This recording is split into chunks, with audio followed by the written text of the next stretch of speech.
Guys, are you guys ready? Are we good to go? Oh yeah, sorry, I wasn't. If anybody wants to go, do you guys want to go to the bathroom or can we just rock? Huh? Let's rock, ne? Yeah, let's rock. This thing's gonna be online. If you go to the bathroom, you'll catch it online. Also, just to mention, guys, we just put out our first episode actually yesterday. So the first masterclass that we did, which was a collaboration with Paradise about how to release music in 2024, that just got released yesterday. So you can just check it out on YouTube. And then yeah, let's get back into it. So please, guys. Give this guy your attention. Give him your time. Ask him as many questions as you can. We don't have him for long. He literally left the rehearsal. He left the rehearsal to come here because he's dedicated to giving you guys his time. Can you guys please put your hands together for Not Benjamin? Thank you. Appreciate it, my dog. Thank you. How are you all feeling? Everyone awake? Everyone alive? Before I even start, I know Osmic might be out of here, but I want to say shout out to Osmic because he was one of the first OGs to, show love to Street Fest, to bring me on board with Back to the City as well. Last year we had our own stage and had my record label on stage, and it was a dope experience. So I know he's probably outside now, but let him know I shouted him out, and I appreciate him. That's a real OG. He probably came with a bunch of gems for you, so. So, let me start out by saying I'm not an event organizer, I'm not an artist, first and foremost, I'm a human. And I take on multiple roles, wear lots of different hats when necessary. So before we get into a Q&A, I'll just take you along my journey from music and how that turned into events and how you can perhaps benefit off of multiple things that you do, to make money. I started producing music I started DJing on virtual DJ when I was like 10 years old. By 11 years old, I was on FL Studio. From there, I'm cooking beats, trying different things. By the time I'm 16, I'm on different programs, Logic, then Ableton, and now I'm learning about beats, selling beats in the industry. And as you know, upcoming artists, you don't get paid often or ever on your come up. So often I was giving out beats for free, And there were times where I thought I was getting fucked over. I thought, hey man, they're taking advantage of me. Like, how am I gonna get paid back for this whole album? Or how am I gonna get paid back for all of these things? But in life, through connections and friends that I own the studio with, now working at a club, they say, come host an event here. And at first I was reluctant, but then I thought about it. I'm like, actually, I'm friends with a whole lot of artists through production. At that point, I'm friends with like Lucas Raps, Willie Cardiac, Mani Badu, a lot of artists like that, which are on the come up. So in my mind, I was like, okay, I've cooked up a lot of music for a lot of these artists. Let me try this out for the first time. And this is about 4 years ago or so, 3-4 years ago. And my first event, I promoted it in 2 days around the corner at Carfax, and had a dope lineup together, put the flyer out on Tuesday, the event was on a Thursday, and filled up the club in 2 days. Because at that point, there was a high demand for a fresh energy, and in hip-hop, thank you. And I didn't even know there was a demand. The event was literally called Not Benjamin and Friends. I was just rocking out with my friends and we're just doing our thing. And seeing how that turned out so easily, I'm like, oh, eventing is not that difficult, But obviously, as you keep doing it, you keep learning more and more things. So, yeah, after that first event, I started collaborating with other events. I did an event with Uncle Party Time, and we did one at Speedster Skate Park. I've done multiple events here in town, in Bram. And then only 2 years later or so, I thought of Street Fest, And that's because Mangrove, the venue, the same friends that I was owning the studio with, he was now working at Mangrove, and he said, yo, you've been hosting these events, come host them all here, and let's do it monthly. And at the time, it didn't seem realistic for me, Like, monthly, I got a lot going on, but let's try it out. And this is the first year of Street Fest, and we hosted 8 Street Fests in that first year, We started hosting from May, and we did it every month. So on a month-to-month basis, I could see what the pool would be, who's really hot on the block, and how to really host a good event. That was trial and error for me.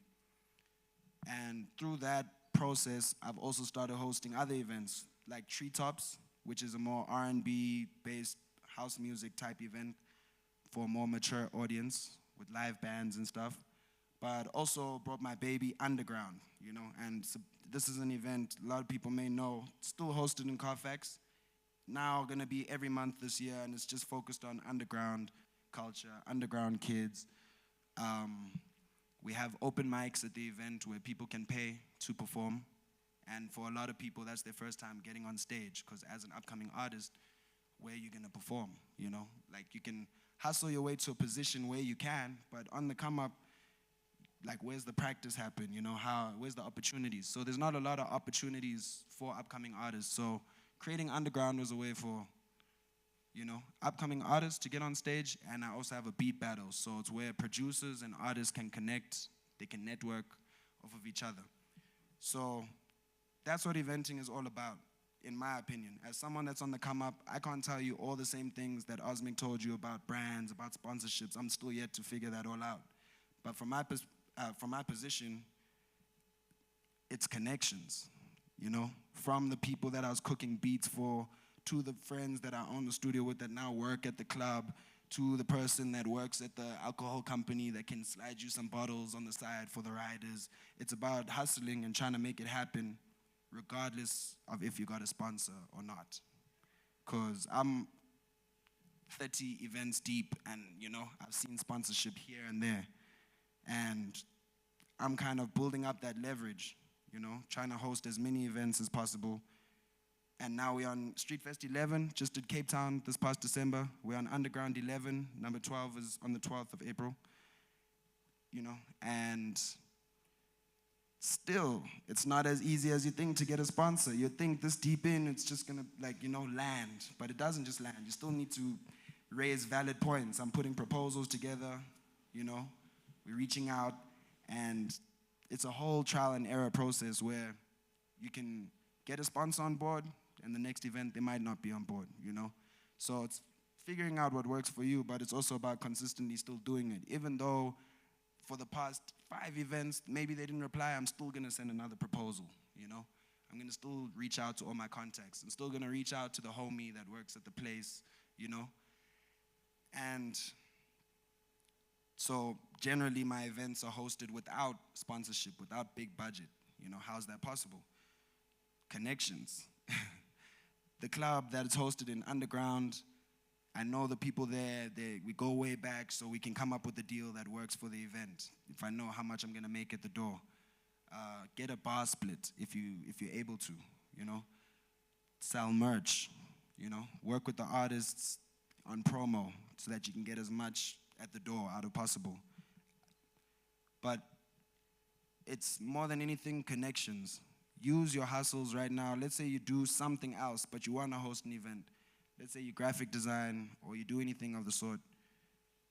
Use those to your advantage. A lot of people say a master of all trades, a jack of all trades, but a master of none. But I don't really enjoy that statement, because even if you're a master of something, you're gonna need a lot of other people around. So if you're a master of music, you still need your band, or you still need your engineer to record you. If you're a master of rapping, you still need the beat, you know what I mean? So I'm trying to be a master of everything, you know? Even if it's not possible, because even being a master of one thing is like nearly impossible, you know, nearly. So I might as well do as much as I can to benefit each other.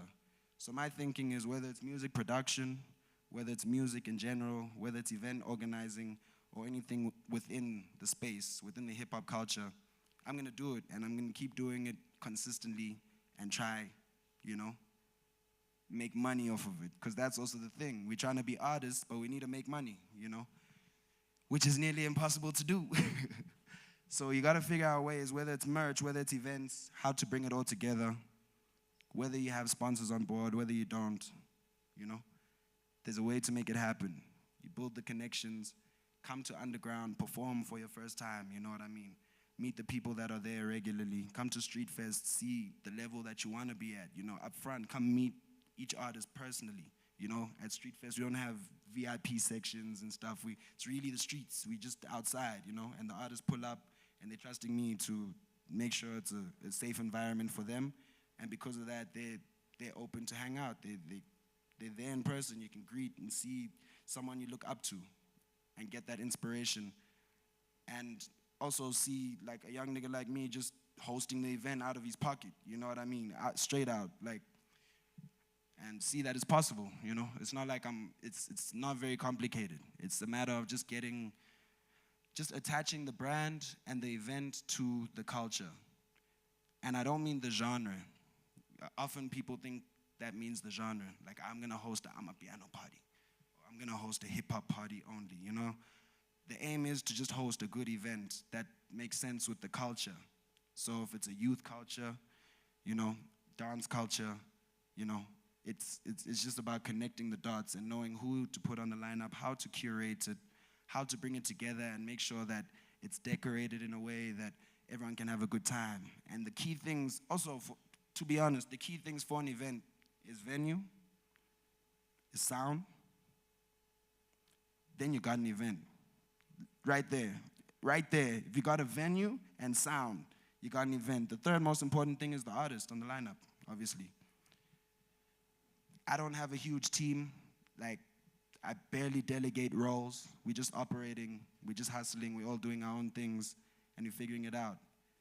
But more things I learned from this process, the two even more key things to have once you have those three things is a door person that's not gonna steal from you.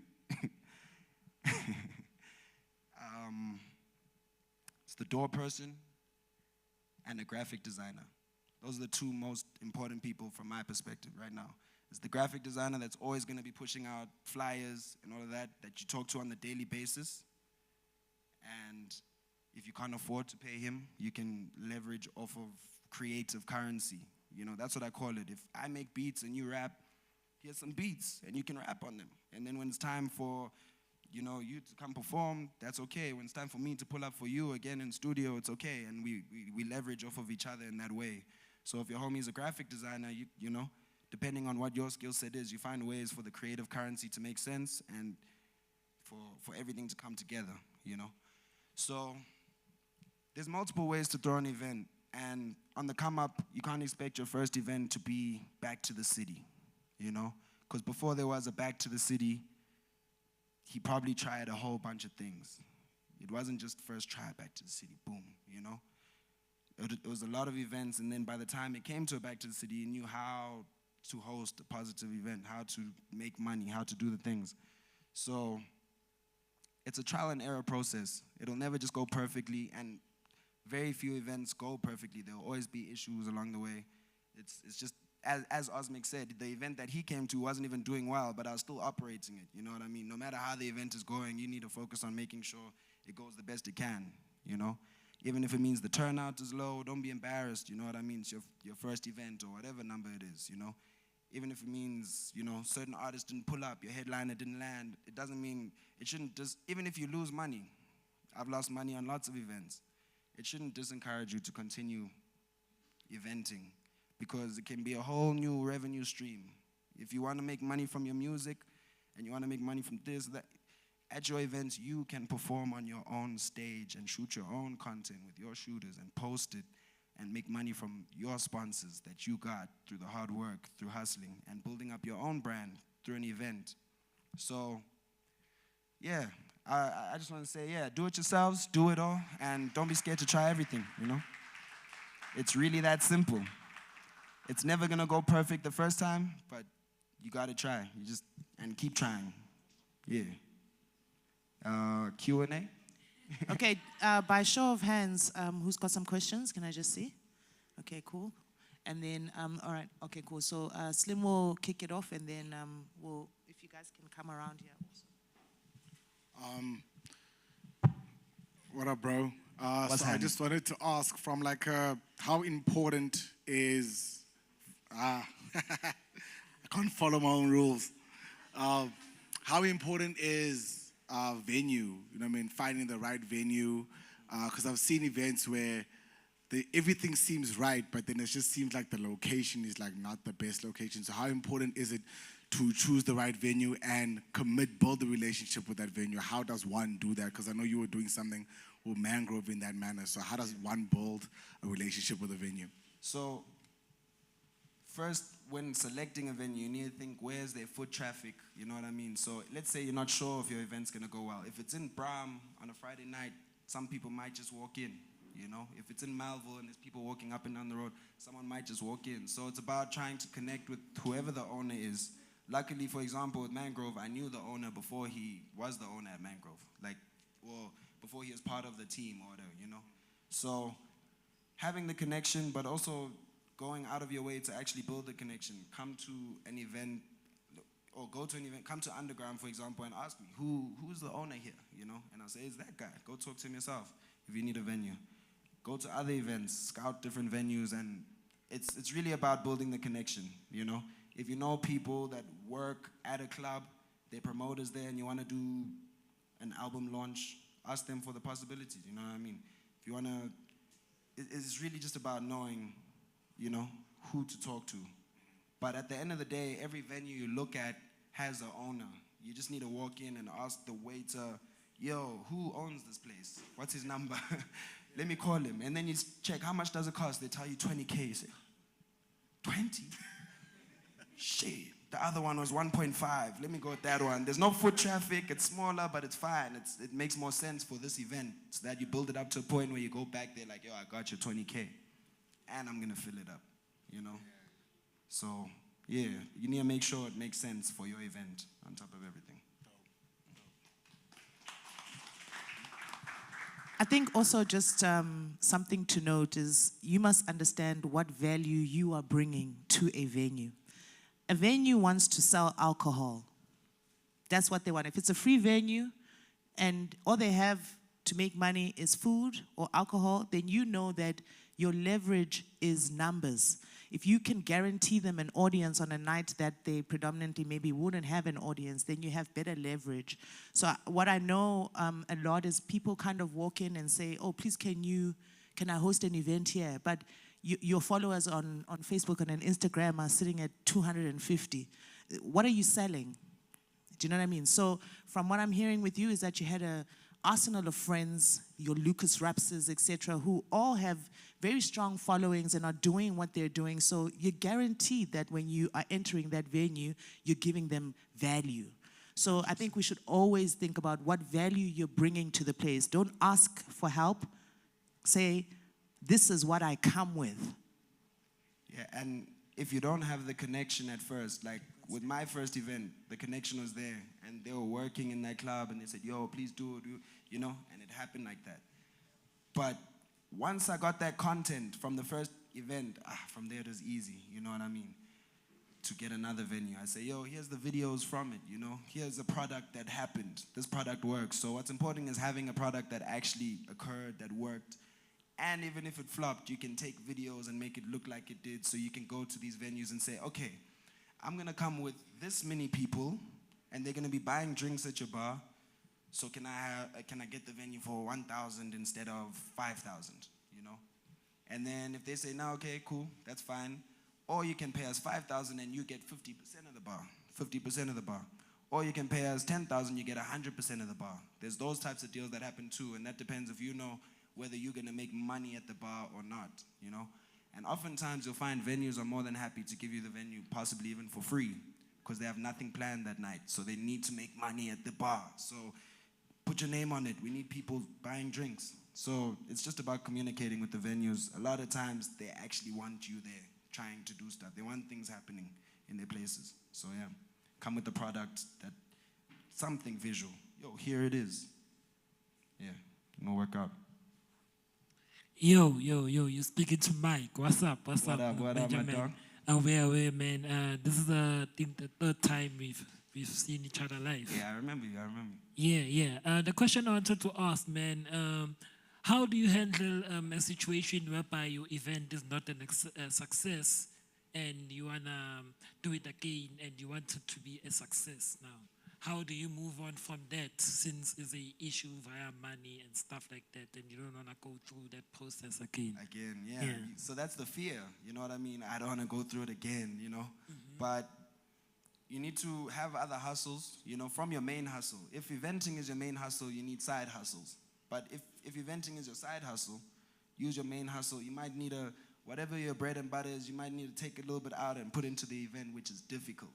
If I'm selling beats and I'm making money from gigs, I'm DJing, doing all this stuff, and then I host an event and lose it all, it's hard to psych myself up to do it again, you know? But what's important about doing it again is coming with the troubleshooting. What went wrong?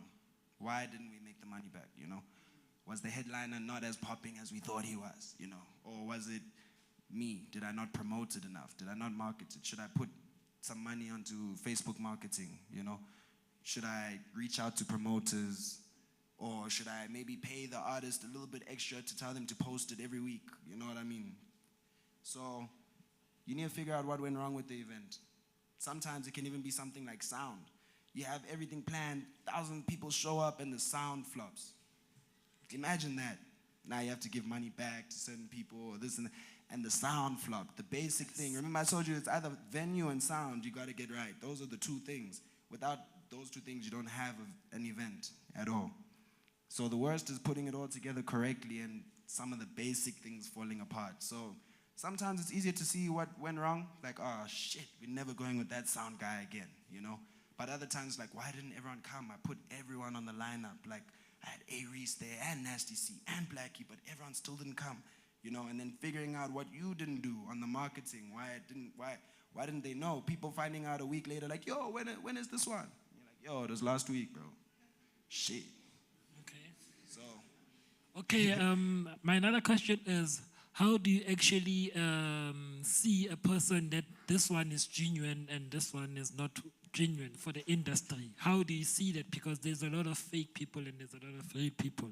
So you need to figure out also a way to see that, you know? See if they're genuine. Like if with regards to like, just in general. In general. In the industry. What I think about that stuff, because a lot of people come and ask me, yo, how do you deal with fake people and all that shit? The answer is to be real. That's the only answer. And they're like, yeah, but I can be real, but then they come with the ooh, and I'm like, yeah, but if you're real, you're not worried about that. Okay. If you being real, like you getting through life real, and you hear some fake shit going on over there, all of that stuff, it can affect you, but you still gotta be real the next day, and you gotta keep being real. Don't now turn into a spiteful person or turn into a fake person and now start spreading rumors about them because they did it to you, because that's how the chain reaction continues. You know, and we all think everyone's fake, but in reality, everyone's figuring this shit out. No one has the answers. So the only way is to stay true to yourself and just be real. And know that you being real doesn't matter what they're doing. Who cares?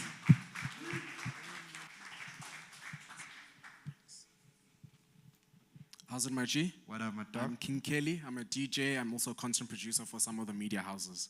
I've been seeing your work, my G, inspired by what you're doing.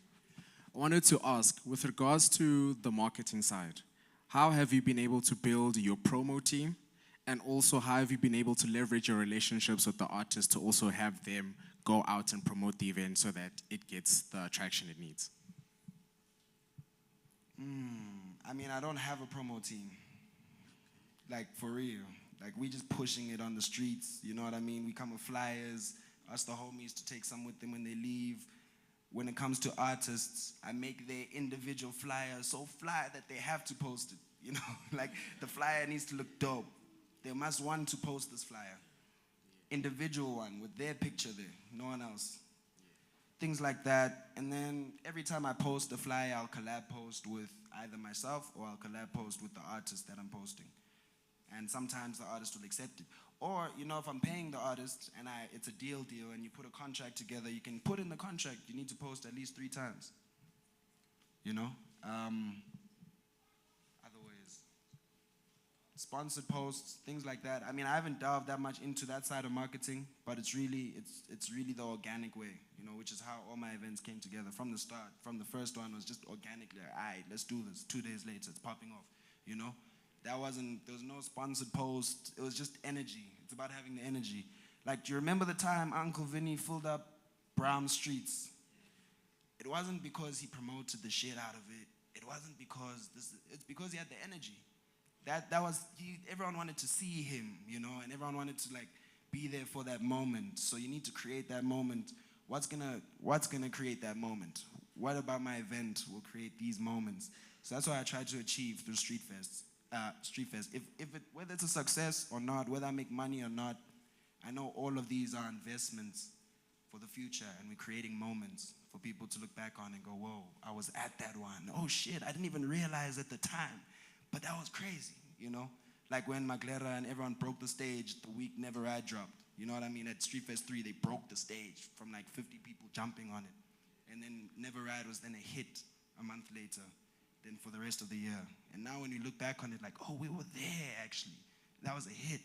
So it's creating moments, you know?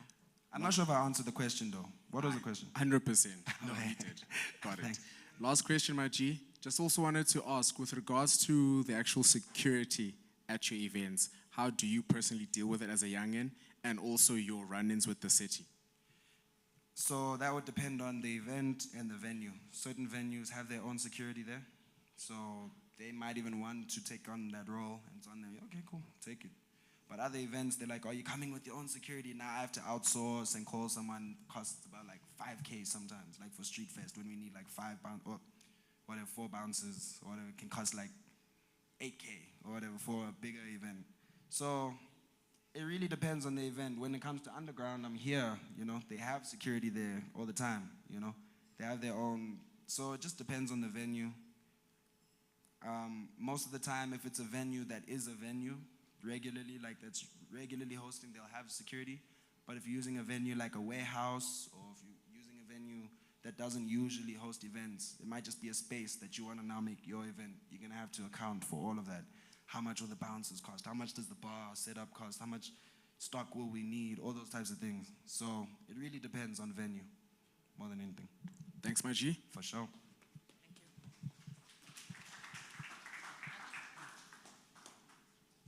Awe G, What's going on? you good? I'm nice. You nice? Nice. I've already introduced myself to the people, but my name is Shembas Mhlabawonke. I'm a graphic designer. I do marketing and advertising, and I also run my own social media marketing company. What's it called? Mainstream Media. Mainstream And actually, the craziest. Promote yourself, brother. Yeah, and like the craziest part is your last event. I actually posted it on my socials, and I tagged you. I don't know if I got a reaction. I don't know, but shout out for the work you're doing. I'm check it out and make sure. Check it out. So, I got 2 questions, but the first one is it's not actually a question. It's like a request. Yeah. As you said to one of the bros, you don't actually have like a promotional or marketing team. You do everything on your own. So my request is, since I have an independent marketing / social media marketing company, how about me and you can like collab on the next event you want to do? Maybe I can offer my marketing and advertising knowledge, and you can bring something to the table. Who knows? Yeah, I mean, for sure. I'm sure, down man. to try. I've tried with a couple different like marketing sides. It always ends up weird when it comes to, yeah, we charge 2,500 for one post. For one post. Nigga, I didn't even want the post. You guys asked me to do this shit. But Facts, like, like- so, yeah, you tell me how that works. I'm more than open to working with almost anybody, literally, in most fields, you know? For You sure. gotta, especially on the come up, I don't think I'm there yet, you know what I mean? I'm not. That's Still coming up. yeah, I'll get there one day. One but day. on the way, I'm working with everyone. I'm open to collaboration, Okay, especially on marketing. Okay, shut up. Maybe after this whole thing, me and you can have a small Anyana For sure. conversation. Okay, here's my question. What was the inspiration? I don't know if you've answered this question or you've said it, but what was the inspiration between you starting what you're doing right now, and what were the challenges you faced? And also, what was the inspiration behind starting Underground, GHB, and Street Fest? Like, what's the difference between the 2 events? Because I know there's a difference. Okay, so Street Fest started, and we hosted 8 in the first year. So it got labeled as hip-hop and youth and, you know, youth culture hip-hop festival, which is what it was, you know? But in reality, I don't know if I can keep it as that forever. You know, I do want it to become an event. I want it to be an event, just an event, not a hip-hop event, youth event, an event where older people, younger people can come. Whether you enjoy hip-hop or other genres of music, you can find at Street Fest. But now that I'm in the bracket of being youth culture and, you know, being hip-hop, underground shit, I'll be a sellout, you know? I'll be selling out if I make Street Fest into mainstream culture, you know what I mean? So I was going through that battle in my brain, like, damn, how am I gonna keep the kids on board? Because that's what I'm about, you know what I mean? But how do I also, because you won't make money with the kids. They arrive with their own lean. Exactly. They arrive with their own weed. They ain't buying nothing at the bar. They ain't even getting a ticket. They're jumping over the fence at the back. So in reality, how am I gonna make money? Like, unless I get a sponsor that's paying me, you know, millions, you know, as an independent hustle, which I'm trying to be consistently, how am I gonna make money without selling out? I gotta keep it in the underground. So I started an event called Underground, and it's purely on underground culture, purely for the kids, by the kids, you know what I mean? It's like, if you watch the videos, go to Underground JHB, you'll see that it is, or Underground Mzansi now. My other page got deleted, like some real underground shit. After Underground 10, they deleted my page. Now I got a new page. It's going well though. But it's, now it's Underground 11, you know.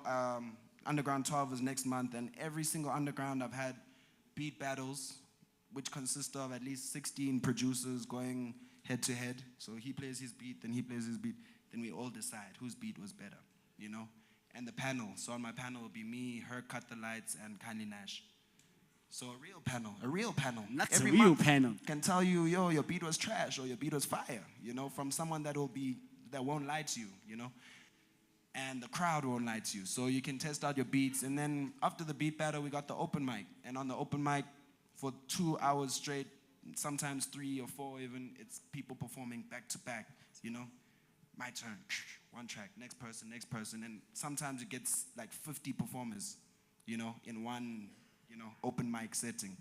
Sometimes more. So that's purely aimed at people that are trying to be in the music industry, you know, that are trying to find their way in. The amount of people that have had their first ever performance at Underground. A lot of people come up to me like, yo, that was my first time on stage.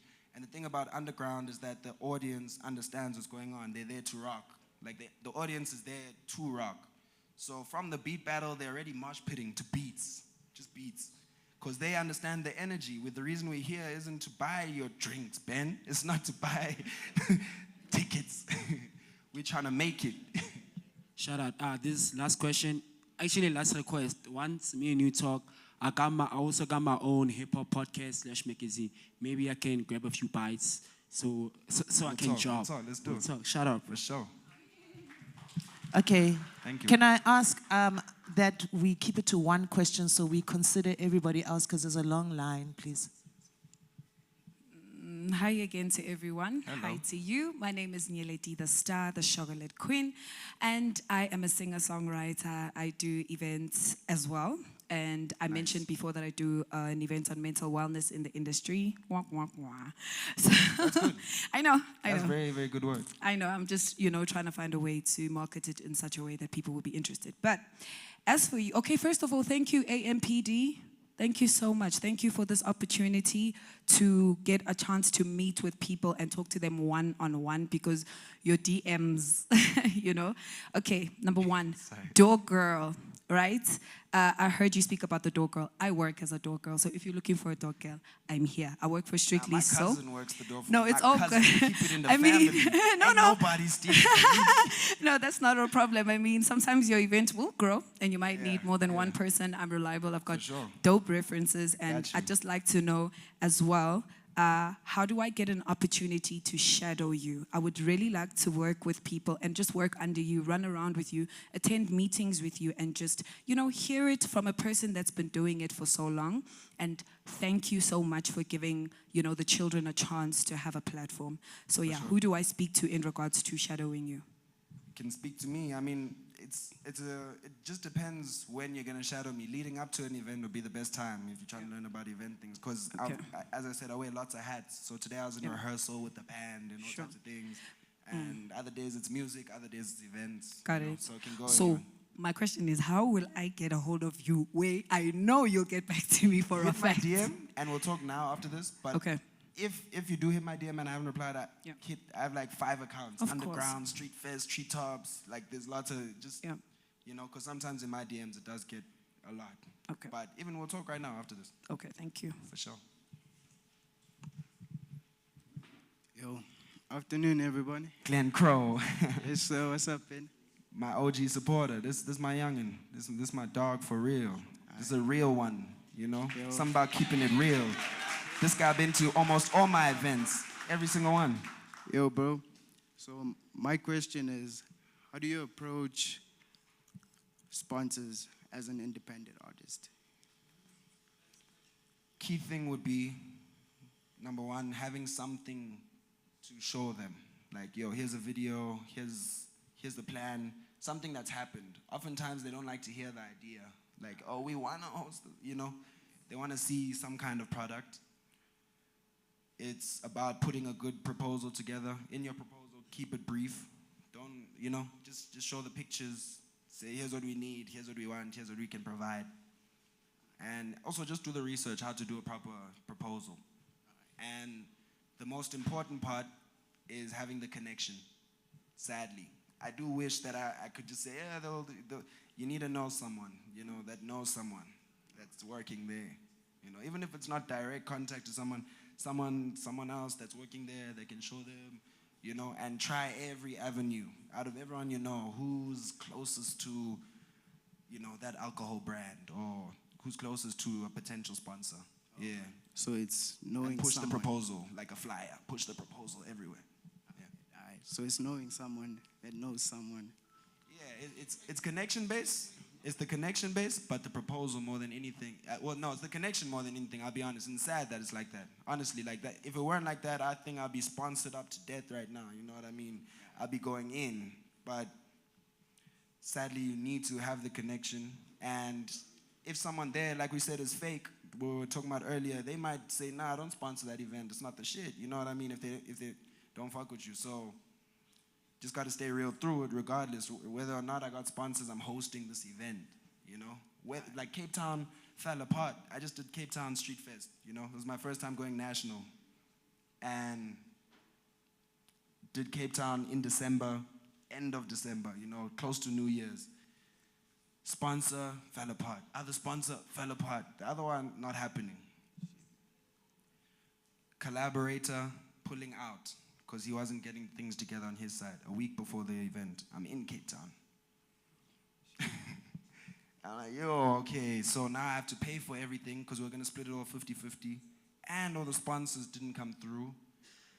So now I actually have to pay a youngster CPT out my pocket and pay for the venue out my pocket and pay for the riders and a whole bunch of new things. I'm doing this in a warehouse now, so there's cups. They need cups. I have to buy cups. I've never had to buy cups for an event. They don't have a bar, but I'm getting the bar split, you know what I mean? But hosted the event because I'm in Cape Town, there's no choice, you know? I asked my homie, please borrow me 5K, bro. I'm sorry, dog. I'll give it back, you know? Had to borrow money from the homie, you know? Had to reach out to someone else, had to go into my own guap and really use all my money to put it together. And the event came around, wasn't a great success, you know what I mean? It was the first event in Cape Town. There was a lot of competition on the same day, even just walking distance, you know? So, and Youngster CPT was my headliner in Cape Town, you know? So maybe it wasn't as crazy of a move as I thought. Maybe they're just used to him. Maybe they're used to seeing Youngster. But I also had Cash CPT, K-Kid, and everyone else in Cape Town, you know? But the fact is that I had to pay for all of this out of my pocket. So I'm asking my sister for money, I'm asking my other homie. I'm using all of my money. So now, after the event, I owe 3 different people money, and it was a nightmare. While I'm still in Cape Town, I need to now still enjoy life, like, you know, still with nothing in the bank. So every time it's like, let's go out. I'm like, okay, let me see. It's tough right now. But it was really, and then that's the last Street Fest. That was this last one, you know what I mean? So whether or not I've got a sponsor, whether or not, I don't give a fuck. I'm hosting this shit, you know? I'm hosting this. Whether I make money, lose money, we rocking. We rocking. I'm not gonna say I'm doing it, then not do it. We gotta do it, you know? So yeah. Shout out, bro. Sure, thank you, guys. Hi to everyone. And what's up, Not Benjamin? What up, bro? I'm Kalushi X. I'm an artist. So I just wanted to ask, when you are booking an upcoming artist, there's not a Lucas Rabs or all those big artists. What is the requirement for someone who wants to perform at a street fest? I may have hit you with some other answer back in the days, but it's become simple now. Pull up to underground. It's really that simple. If you feel like you're not on, like, if or any of the homies or not on the map or don't feel like you're at that type of level, you need to work your way up. What events are there that you can perform at now? None, besides underground. You know what I mean? And underground is the only one really trying to do this shit for the kids every month where you can, like, people come up to me at underground like, yo, Benji, what does it take to get on the lineup? I'm like, just perform. They're like, can I perform now? I'm like, yeah, perform right now, you know? So at underground, everyone's performing, you know, in that time period. And it's like the only event, because other events, even Street Fest, yo, Benji, can I perform? Even today, I'm like, yo, you can't. The lineup, the times, But underground, I'm like, yeah, for sure, perform, hop on. He's like, wait, what? For real? I'm like, yeah, perform. So now to get onto my radar for Street Fest, for any of my other events, it's just pulling up to underground because there's a bunch of artists that have won the open mic, that haven't won the open mic, that ended up performing at Street Fest because I saw their talent, you know? So, and my radar, like, I mean, I got my ear tapped to the ground, but it's not like I can promise you a whole bunch of shit. But I can guarantee things like performances, you know, and I can guarantee connecting with more peers, you know. Last underground was this past 2 weeks ago. Lucas Raps was there. He wasn't on the lineup. He was just there, like, to hang out, you know. So it's becoming that place where hip-hop artists can really relax with their peers and see what's really coming up in the game, who's holding it down, you know. So underground is where I'm literally live jive searching for talent with, like, in person. I listen to every single beat, every single open mic, you know. So from my side, it's simple. Come to underground.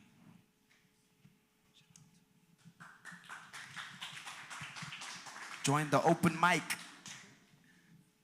Hi everybody again. It's Ntako. What up, what up? I'm kidding you. Easy, easy. Fresh. Dog, your story is crazy, dog, because how you came up, knowing like the people around you. Oh, the people around you, knowing them that as artists and creatives. It's the same thing that's happening to me right now, you see. So I'm a podcaster, which I just dropped my first episode this year, but I'm still looking forward to doing the most, you see. So with you doing things, how do you operate with other artists and stuff?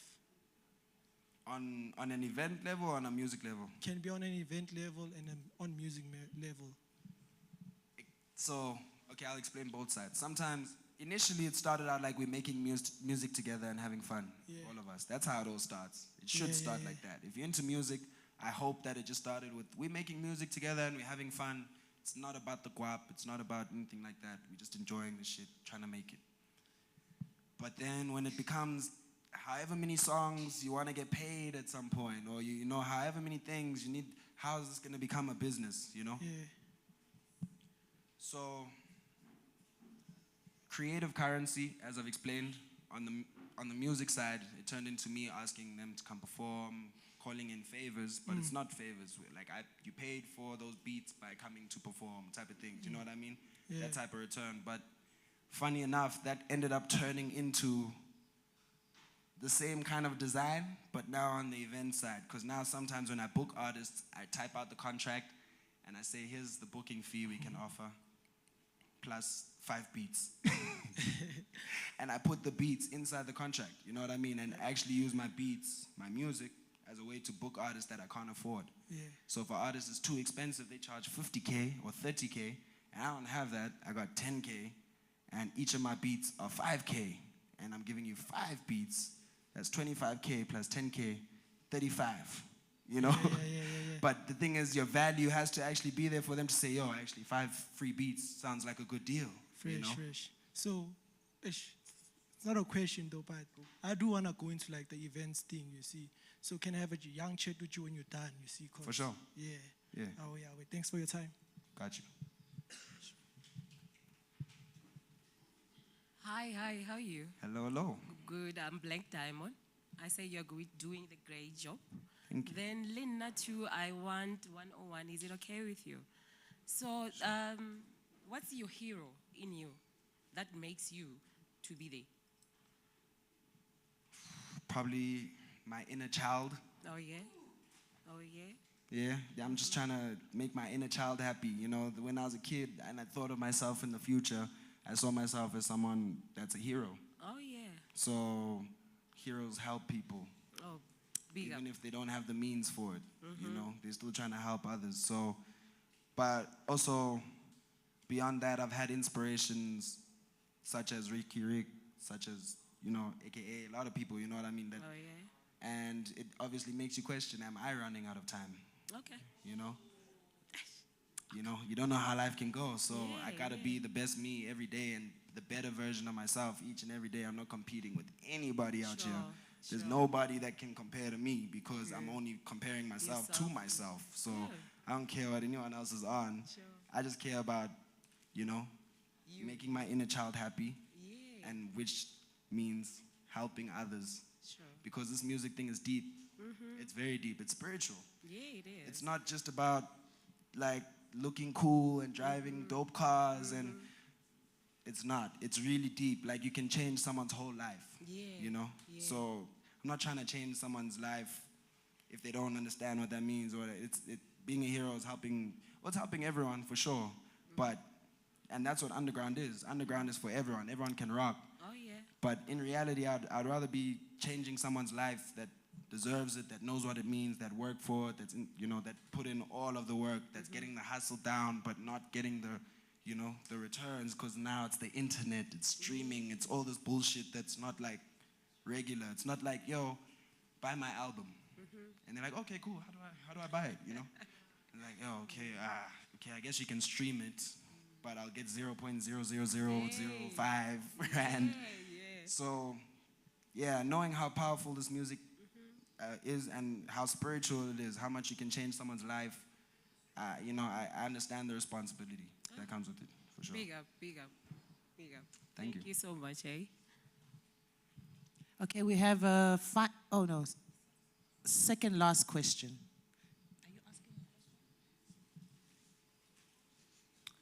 Hi, What up, everybody. what Honestly, I feel like it's very important what you're doing. I'd like to commend you because you're actually one of the realest people that is around. You actually, anytime anyone hears about you and what you're doing, it's usually you helping somebody out and you giving them a platform and not trying to always put yourself forward in what you're doing. So it's not always about you getting the props. I'd like to also talk to the artists. If you're looking for places similar to underground to perform at, you can look at platforms like Hillbrow Radio. They actually have their own thing going on there with quite a lot of artists. There's a group, you can post your music, get feedback. There's also The Culture. That one happens in Pretoria.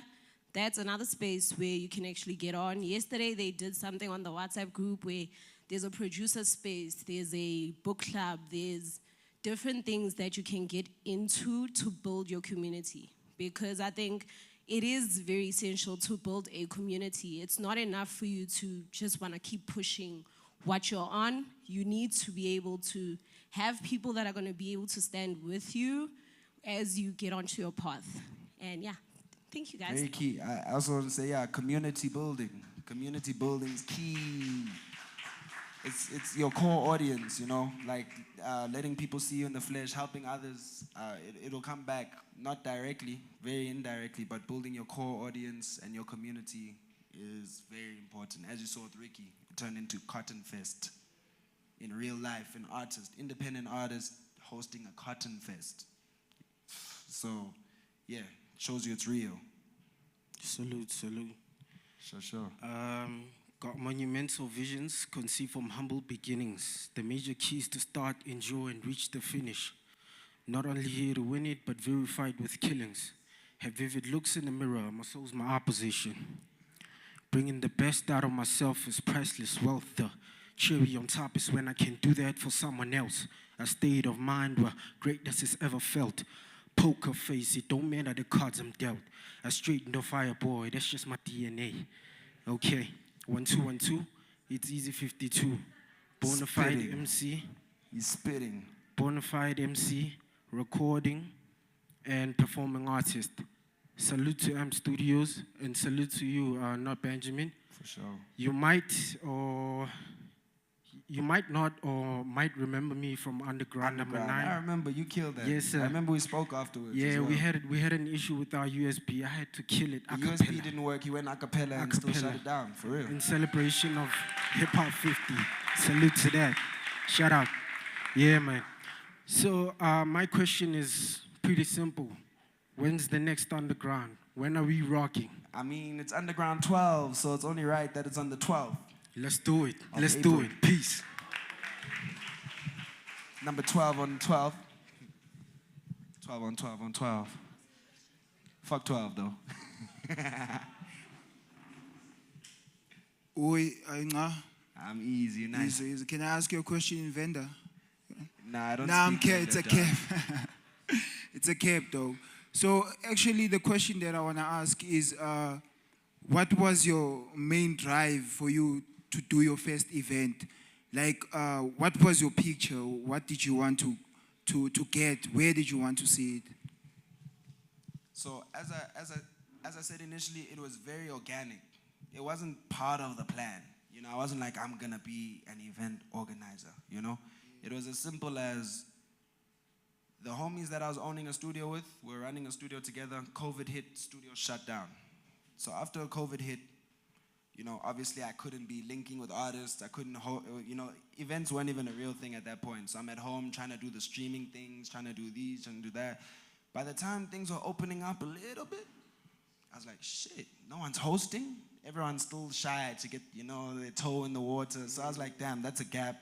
But I didn't even think about it like that. But in retrospect, the fact that no one was hosting, and even me, when I went out, we were all going out secretly, outside, you know. You know. And then once things started really opening, the places I was going was where the homies had their club. So shout out Nebs and Smanga.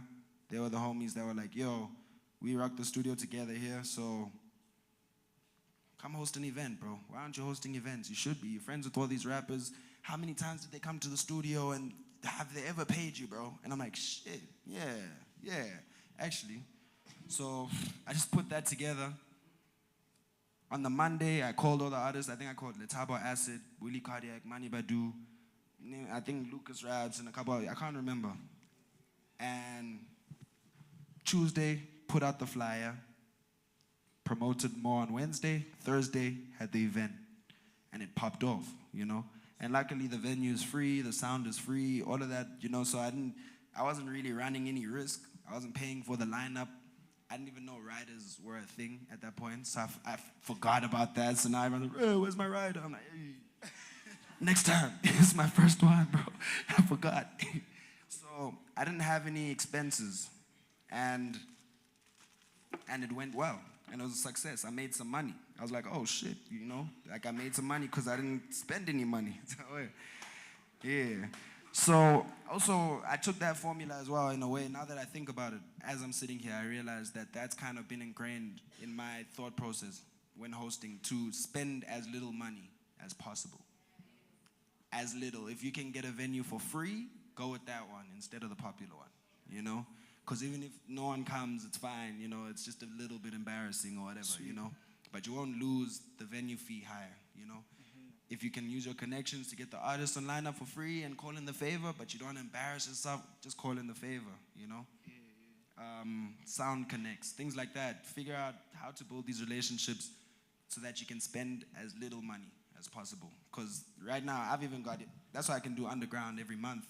Because I've lowered the expenses, you know? I'm trying to only make money there with no sponsors, no help, I'm not doing it for the brand to have open mics and have beat battles for the brand to look like they're doing it for the culture. Like, we're really doing it for the culture, you know what I mean? Really doing it for the kids, really doing it independently, really doing it consistently. So it's a thing of, you know, it's really just about consistently doing it and knowing why you're doing it And yeah, bro, it's really culture shit. It's not for a brand. It's not, it's really just about, knowing the purpose, why you're doing it, connecting the dots, lowering the expenses, so that you can get it to a point that you can do it consistently.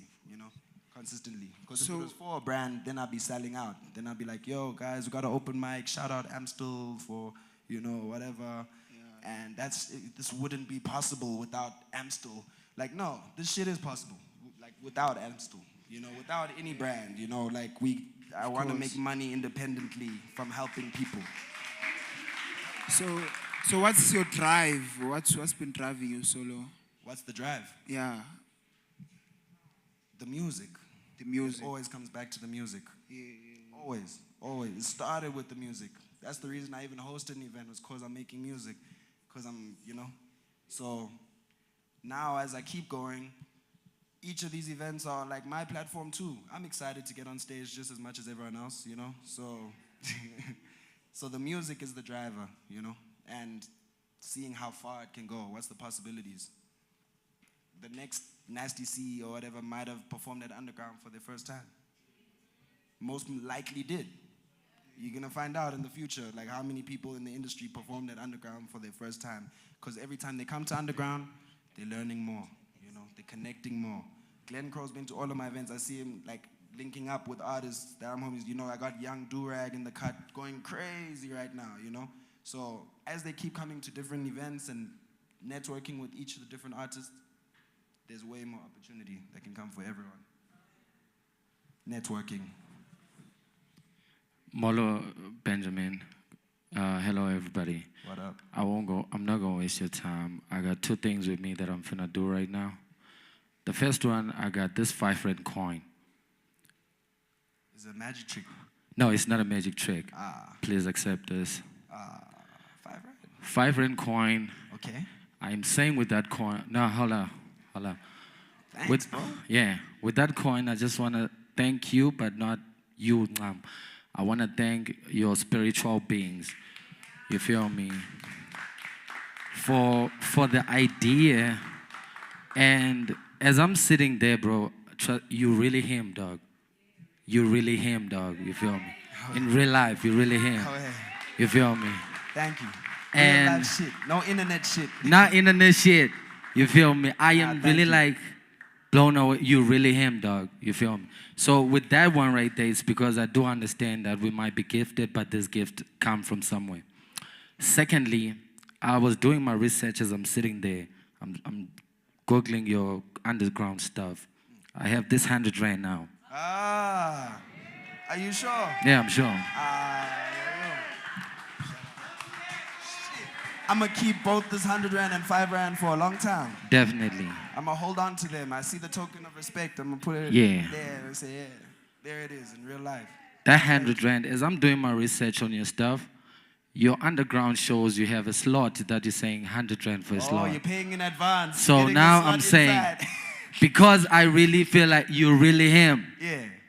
I don't want to be like right now because the real stuff does happen at underground. So I'm like, with that 100 rand, I want to be on the next shit. You inside. I want to be there and I want to be like that top shit. You feel me? For sure. That's all. You inside. Thank you. That's all it takes. That's real. Thank you. Amazing. And also, I guess, for everyone, take note. I mean, all it takes is like $100 to perform at an event. You know what I mean? With the crowd that's rocking with you. You guys pay $100 for a Big Mac. Large. Like, for real. And I still get people coming up to me like, Benji, why is it so expensive this time? I'm like, it's like 50 rand entrance, bro. Like, and then like another 50 or 100 or whatever it is for the open mic. But that's like it. And you might, if you take videos of your performance and you kill it, then you can say, yo, I killed it this weekend at Underground. Shout out Not Benjamin for having me. That's like a booking. Now you show that to the next place, like, yo, please book me. I just killed it at this event. Check. They were loving it, And you post 3-4 different clips from the same night, and you get another booking through that and another booking through that. So take the opportunities. All it takes is like literally like $100 that you'd spend on a Big Mac, and it can actually change the whole design. It can change everything. slowly it'll change everything, but nonetheless, we'll change everything, you know. You'll be inside, in the motion. Thank you. Ladies and gentlemen, that is about that.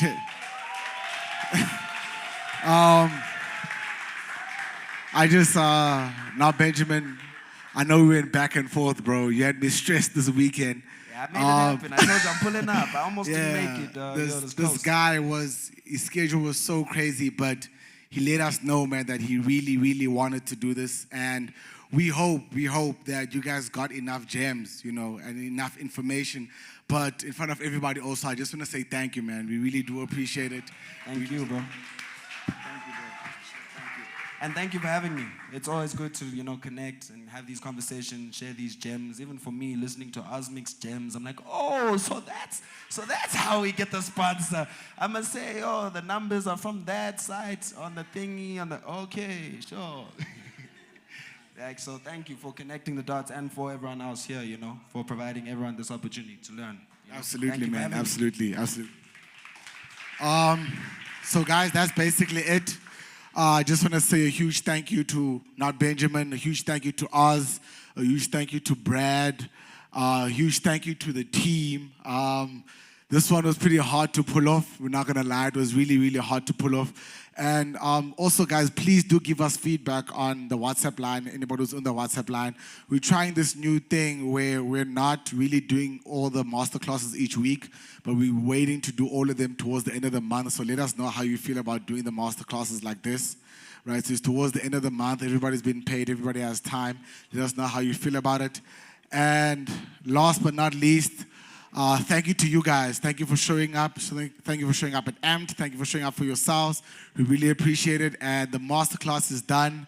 And enjoy the rest of your day. Thank you very much.